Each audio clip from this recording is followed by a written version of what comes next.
Hello everyone, मैं doctor PC Phulara. आज इस वीडियो लेक्चर में आप लोगों को कर्ल और जो लाप्लासियन ऑपरेटर होता है उसका टेंसर फॉर्म क्या होता है वो बताऊंगा। चलिए स्टार्ट करते हैं। Curl of A vector, suppose एक वेक्टर हमने ले लिया ए आई। इसका कर्ल कैसे डिफाइन होता है? कर्ल इसका जो हम कोवेरिएंट डेरिवेटिव ले लेंगे ए आई का, पहले विद रिस्पेक्ट टू जे, और फिर ए जे का, इनको आपस में चेंज कर देंगे, जे का विद रिस्पेक्ट टू एक्स आई, ए जे का विद रिस्पेक्ट टू आई, और इन दोनों का डिफरेंस हम देख लेंगे तो ये क्या कहलाता है? Curl of covariant vector A I कहलाएगा। यानी क्या किया हमने? कोवेरिएंट वेक्टर ए आई का एक्स जे के रेस्पेक्ट में पहले हमने कोवेरिएंट वेक्टर लिया, और इस कोवेरिएंट वेक्टर के जे कंपोनेंट का, ए जे का, विद रिस्पेक्ट टू एक्स आई हमने कोवेरिएंट डेरिवेटिव देखा। इन दोनों कोवेरिएंट डेरिवेटिव के जो डिफरेंसेस आएंगे वही क्या होगा? कर्ल ऑफ ए आई होगा। अब ए आई जे को मैं क्या लिख सकता हूँ? ए आई कॉमा जे को delta A I upon delta X J. ये क्योंकि कोवेरिएंट है तो माइनस आ जाएगा ए, ये स्ट्रक्चर हो गया, इसका एक ही टर्म आएगा क्योंकि वेक्टर है कोवेरिएंट वेक्टर। तो इसका मैंने पहले आप लोगों को पिछली वीडियो में covariant derivative of covariant vector बता रखा है। तो यदि आपने वो वीडियो नहीं देखी है तो मैं उनका लिंक डिस्क्रिप्शन में दे रहा हूँ, आप वहाँ जाकर उसको देख सकते हैं। तो यहाँ पर मैं डायरेक्ट लिख रहा हूँ। तो यहाँ पर ए अल्फ़ा, अल्फ़ा में हमारा डमी बन जाएगा, और आई जे, ये हो गया। सेम वे में ए जे आई को कैसे लिख सकता हूँ मैं? Delta A J upon delta X I minus A alpha alpha जे आई, ये हो गया। अब ये दोनों वैल्यू यहाँ सब्स्टिट्यूट कर देते हैं तो कर्ल ऑफ ए आई कितना हो जाएगा? इसमें से इसको सब्ट्रैक्ट कर देते हैं तो delta A I upon delta X J minus A alpha alpha I J minus delta A J upon delta X I plus A alpha alpha जे आई, आई जे एक ही होता है, सिमेट्रिक होता है, crystal symbol of second kind symmetric होता है, तो आई जे को बदलेंगे, कोई वैल्यू में कोई अंतर नहीं आएगा। तो ये दो टर्म कैंसिल हो जाएंगे हमारे, ये दो बच जाएंगे। तो क्या हो जाएगा? Delta A I upon delta X J minus delta A J upon delta X आई, ये कर्ल ऑफ ए आई हो जाता है। एक थ्योरम है इस पर बेस्ड, क्या है?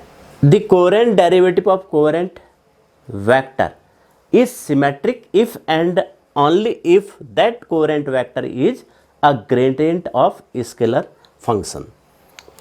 तो कहने का मतलब है, अगर जो है कि कोवेरिएंट वेक्टर स्केलर फंक्शन का ग्रेडियंट होता है तो क्या होता है? कर्ल ए आई जीरो होता है, या जो covariant derivative of covariant vector है वो सिमेट्रिक होगा, ये कहता है।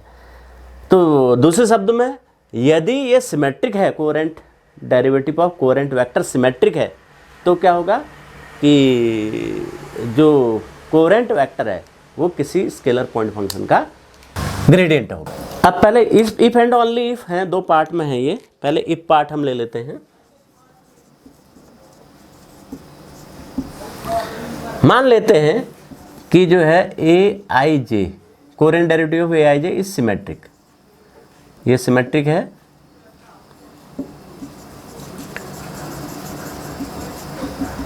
सिमेट्रिक है तो क्या लिख सकता हूं मैं? A I J equal to A J आई।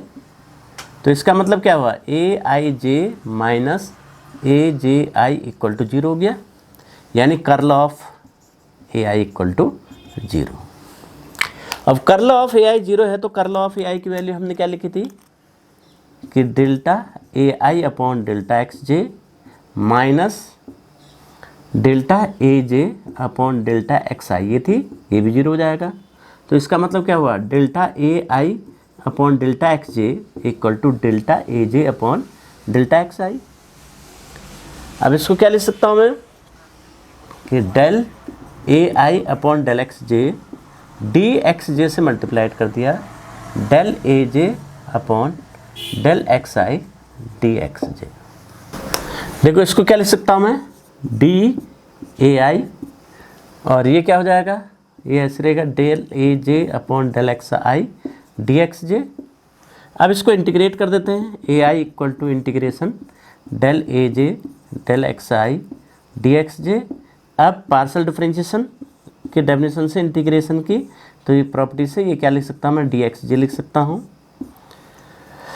अब ये क्या हुआ, ये क्या होता है, स्केलर क्वांटिटी होती है, इसको मैंने फाई कह दिया, phi equal to integration A J D X J.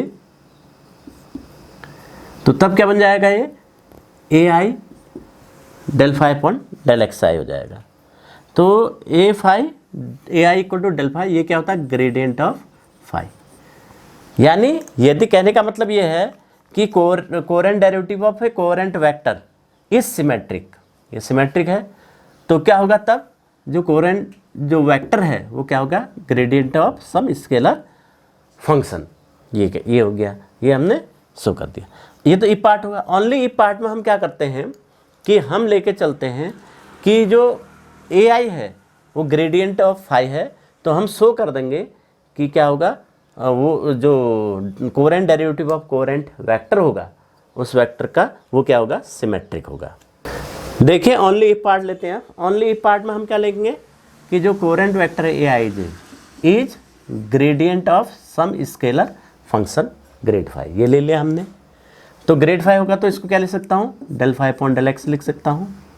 अब मैं ए आई जे निकालता हूँ, ए I comma J, A I जे क्या हो जाएगा कि del A I upon del X जे, और क्योंकि कोरेंट है तो माइनस हो जाएगा ए, ये हो जाएगा अल्फ़ा, अल्फ़ा में डमी हो जाएगा और आई जे, ये हो गया। और इसकी जगह मैं रख देता हूँ del phi upon del X J.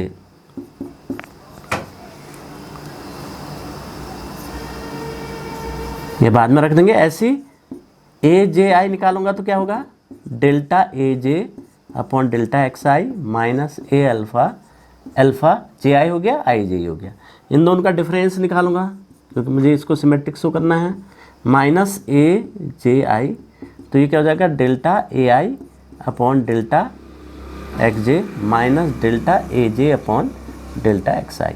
अब ये वैल्यू रख देते हैं ए आई की जगह, तो delta square phi upon delta X I delta X J minus delta square phi upon, देखिए यहाँ पर ए जे हो जाएगा, A J equal to delta phi upon delta X J, तो delta X I delta X J हो जाएगा, ये जे ये आई होगा। अब दोनों सेम चीज़ें हैं, पार्शियल डेरिवेटिव दोनों के फाई के जो है सेम होंगे, पहले आई के रेस्पेक्ट में फिर जे के रेस्पेक्ट में, या पहले जे के रेस्पेक्ट में फिर आई के रेस्पेक्ट में, तो ये दोनों कैंसिल हो जाएंगे, दैट इज इक्वल टू 0 हो जाएगा। तो इसका मतलब क्या हो जाएगा, A I comma J equal to A J comma I, यानी A I J is symmetric. तो ये हो जाता है। तो ये था। चलिए अब देखते हैं कि हम लैप्लासियन ऑपरेटर को टेंसर फॉर्म में कैसे लिखते हैं। देखिए लैप्लासियन ऑपरेटर क्या होता है, लैप्लासियन ऑपरेटर डेल स्क्वायर से रिप्रेजेंट करते हैं, डेल स्क्वायर फाई। ये क्या होता है, डेल डॉट डेल फाई, यानी डाइवर्जेंस ऑफ ग्रेड फाई। अब divergence of grad phi, suppose grad phi को थोड़ी देर के लिए मैं ए आई कंसिडर कर लेता हूँ, या ए आई कंसिडर कर लिया हमने कॉन्टरवेंट वेक्टर, इसको मैंने ग्रेड फाई ले लिया, तो डाइवर्जेंस ऑफ ए आई हो जाएगा ये। तो डाइवर्जेंस ऑफ ए आई क्या हो जाएगा, ए आई का आई के साथ, एक्स आई के साथ कोरेंट डेरिवेटिव, तो delta A I upon delta X I A alpha alpha और आई आई, ये हो जाएगा। अब ए अल्फ़ा की जगह मैं क्या रख दूंगा, ए अल्फ़ा ग्रेड फाई हो जाएगा, ए आई की जगह ग्रेड फाई हो जाएगा, आई हो गए, तो ग्रेड फाई रख देते हैं।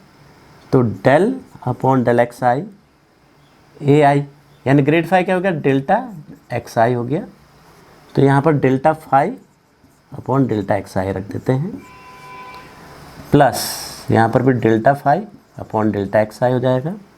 और ये क्या बनेगा, ये 1/√g del x अल्फ़ा और √g। तो अब इसमें से 1/√g कॉमन ले लेते हैं, ये हो जाएगा, ये क्या बनेगा √g times of del xi del xi plus del xi del x alpha √g।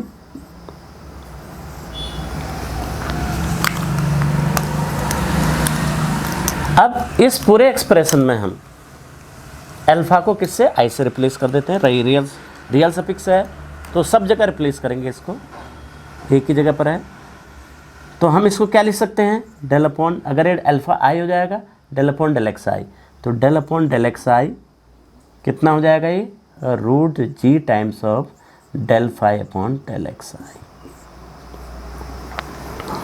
ये हो गया √g वैसे कैसी, इसका डिफरेंशिएशन प्लस ये ऐसे कैसी √g का डिफरेंशिएशन। तो ये हमारे पास एक्सप्रेशन हो जाता है किसके लिए, डाइवर्जेंस ऑफ AI, यानी डाइवर्जेंस ऑफ ग्रेड 5। AI की जगह हम ग्रेड 5 रख देंगे और यही क्या था, del स्क्वायर 5 था। तो del स्क्वायर 5 को इस प्रकार से हम रिप्रेजेंट करते हैं टेंसर में। तो ये था लैप्लासियन ऑपरेटर और कर्ल के बारे में। आई होप ये कर्ल और आपको जो लैप्लासियन ऑपरेटर को टेंसर में किस प्रकार से लिखा जाता है ये आपको समझ में आया होगा। यदि समझ में आया तो फटाफट इस वीडियो को लाइक करें और शेयर करें।